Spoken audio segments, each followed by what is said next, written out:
YouTubers muda dibully. Yuk Yuk ngobrol ngobrol yuk. yuk.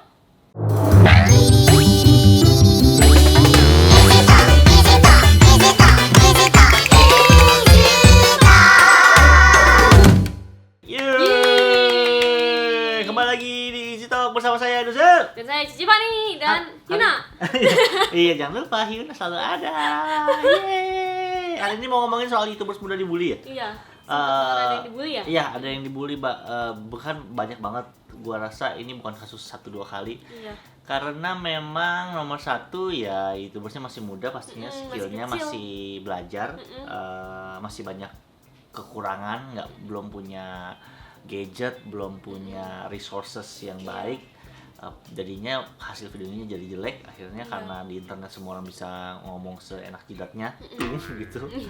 Tidak punya kurang diajarkan etika berinternet. Iya. Mungkin kita harus bikin ya video tentang etika berinternet ya. Iya benar. Nanti kita akan bikin ya, kita mau ngomongin soal itu. Mari kita ngobrol ya.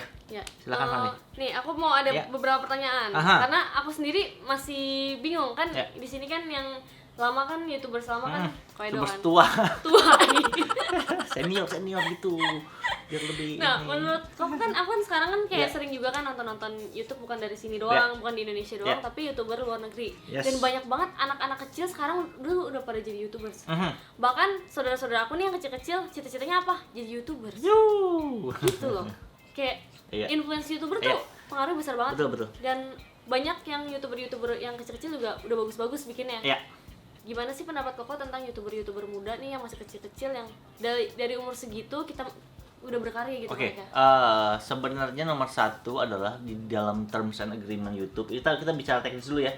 Terms and agreement YouTube itu mau jadi YouTubers minimal harus 13 tahun ke bawah. Ke bawah. Ke atas. 13 tahun ke atas. Oh ada Iya, yang ada terms minimal. and agreement. Dan kalau pengen mulai memonetisasi atau mendapatkan uang dari YouTube itu harus 17 tahun ke atas. Oh. Jadi sebenarnya gitu. sudah ada peraturannya karena YouTube juga mengerti bahwa YouTube bukan tempat yang aman, community friendly untuk anak-anak karena banyak sekali komentar-komentar yang akan menjatuhkan anak itu dan mungkin tidak baik untuk mentalnya, seperti itu. Iya, dan mungkin kalau misalkan 17 tahun ke atas mereka lebih mengerti apa yang mereka lakukan ya dibandingin masih.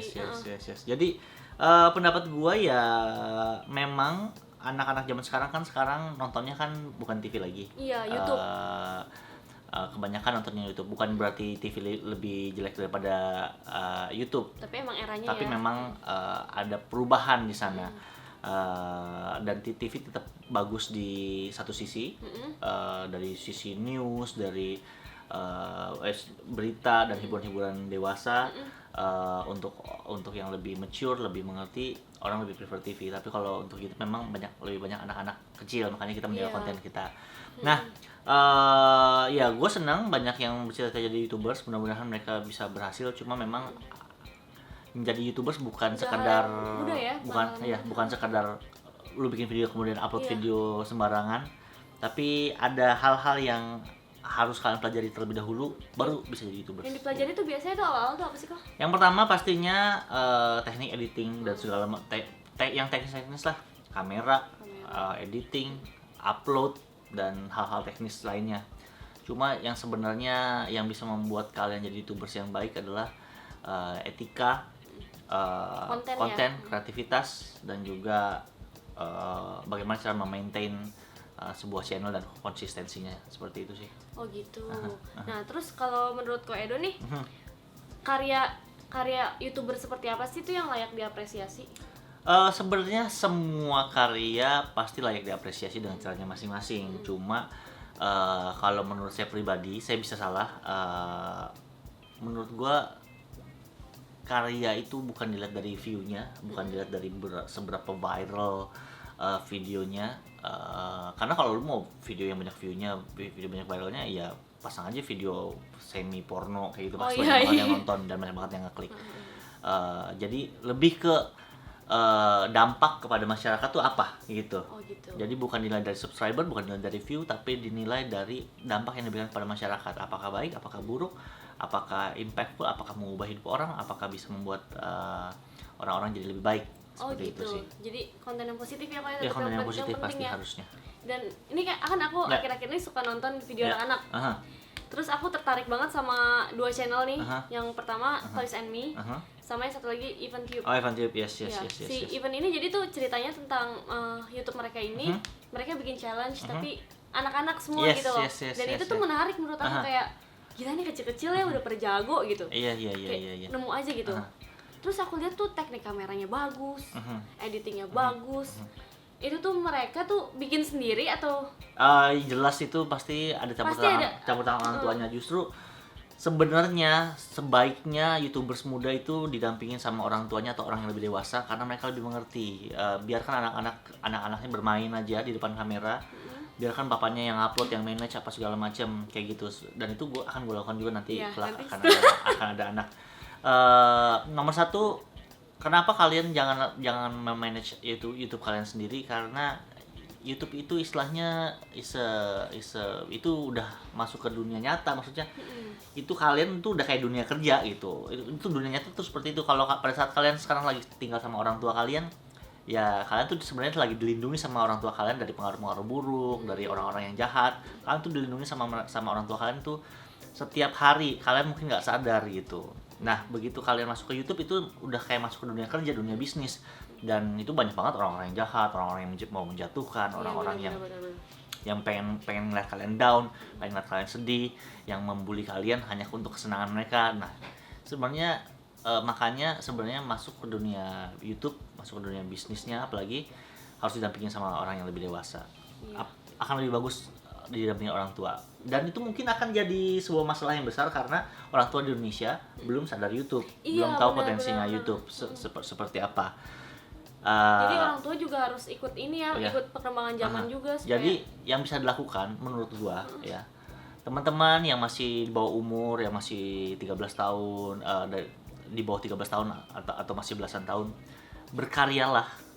Tapi nggak usah diupload dulu. Kalaupun diupload ke lingkungan teman-teman sendiri dulu aja. Jadi Jadi, skillnya dikembangin dulu. Jadi asah skillnya dulu. Karena begini, kalau kalian baru bikin video sederhana, baru beberapa dan kualitasnya masih kurang bagus, terus kalian publish ke semua orang, ke dunia, ke seluruh Indonesia, terus kalian spam ke YouTubers yang besar, orang kan akan lihat. Dan pada saat mereka lihat, kalian akan dibandingkan sama YouTubers yang sudah mapan, sudah settle, dan otomatis karena kalian masih baru mulai, kalian dibandingkan sama yang lebih besar, pasti kalian akan terlihat jelek. Gitu. Pada saat kalian terlihat jelek, kalian akan dikata-katain, dibully sama penonton-penonton kalian. Akhirnya kalian jadi down. Jadi nggak mau berkarya lagi. Iya, betul. Jadi lebih baiknya bikin video untuk teman-teman sekitar dulu aja, kayak gitu. Kayak kasih contoh Ryan Higa waktu pertama kali memulai, dia bikin video hanya untuk ditonton sama keluarganya dan teman-temannya di Hawaii. Jadi dia bikin di mana? Karena mereka jaraknya jauh kayak gitu. Gitu. Akhirnya ternyata viral kayak gitu. Gitu. Dan ini juga kayak tips buat adik-adik juga nih yang mau jadi YouTuber.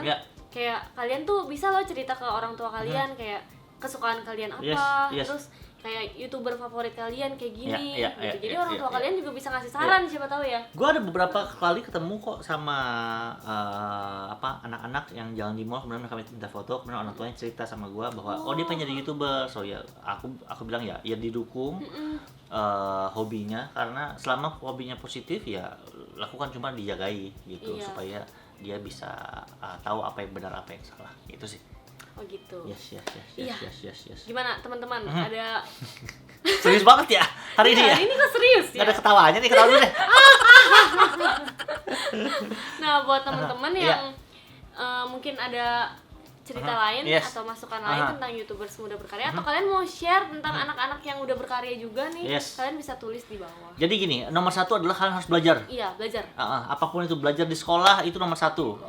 Kalian jadi YouTubers juga harus sekolah. Kenapa? Karena sekolah itu mengajarkan lebih daripada pelajaran, tapi mengajarkan etika, cara sosialisasi, cara menghormati guru, dan itu akan dipakai untuk YouTube untuk selama-lamanya. Dan kalian akan dibentuk dari sekolah. Jadi sekolah nomor satu. Kalau kalian mau jadi YouTubers, jadi hobi dulu aja. Kalau nanti sudah berkembang jadi dewasa, apapun yang kalian mau, kalian bisa lakukan dan bisa belajar dengan cepat asal kalian rajin belajar di sekolah. Iya, sama kembangin skill kalian. Jadi mumpung kalian masih main-main nih, kan YouTube itu kan bukan cuma kita sekedar nge-vlog atau apa tapi kita juga ngasih karya di situ. Karena kalian bisa nyanyi, ya kalian kembangin suara kalian nyanyi. Terus kalau kalian udah mateng, kalian upload ke YouTube kan viewersnya lebih orang lebih tertariknya lebih ini. Itu dia. Ya, mudah-mudahan bermanfaat kalau teman-teman mau sharing-sharing tentang menjadi YouTubers, tentang cita-cita kalian dan pendapat kalian tentang YouTubers muda ini, tulis di komen bawah ya. Terima kasih nonton, thank you for being you. EXO.